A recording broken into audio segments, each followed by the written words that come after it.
కొందరికైతే రోజు ముక్కలేనిదే ముద్ద దిగదు. అదేనండి మన తెలంగాణ స్పెషల్ మటన్ కూర. ఇవాళ వేసిన అసలు ఎంత అద్భుతంగా వచ్చిందంటే సూపర్ ఉంది టేస్ట్. సరే అయితే ఎట్లా వేయాలో చూద్దాం ఇక. అందరికీ నమస్తే. మన తెలంగాణ స్పెషల్ మటన్ కూర. ముందు పొయ్యి మీద కుక్కర్ పెట్టుకొని ఒక 3 పావుల నూనె పోయాలి.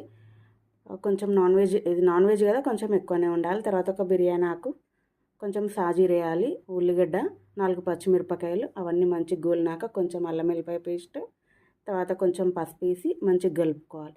మంచిగా కలిపి కొంతసేపు దాన్ని అట్లా నూనెలో గోలినాక కొంచెం పుదీనా వేసేయాలి. అవన్నీ గోలినాక మనం ముందుగా మంచిగా కడిగి పెట్టుకున్న మటన్ వేయాలి.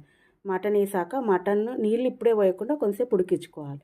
ఇప్పుడు ఉడికినాక కారప్పొడి వేయాలి. ఒక 2 స్పూన్ల కారప్పొడి వేసేసి కొంచెం ఉప్పు వేయాలి. ఇప్పుడు ఇవన్నీ మంచిగా గోలినాక కొంచెము ధనియాల పొడి, గరం మసాలా వేయాలి. ఆ తర్వాత కొంచెం నీళ్ళు కాగబెట్టుకున్న నీళ్ళు, ఒక గ్లాస్ నీళ్ళు పోసేసి 4 విజిల్స్ పెట్టుకోవాలి. 4 విజిల్స్ అయిపోయినాక చూస్తున్నారు కదా మంచిగా ఉడికింది. ఇప్పుడు కొత్తిమీర పుదీనా కొంచెం వేసుకోవాలి. కొంచెం వేసుకుంటే అయిపోయినట్టే. ఇక ఎంతో టేస్టీ కూర రెడీ.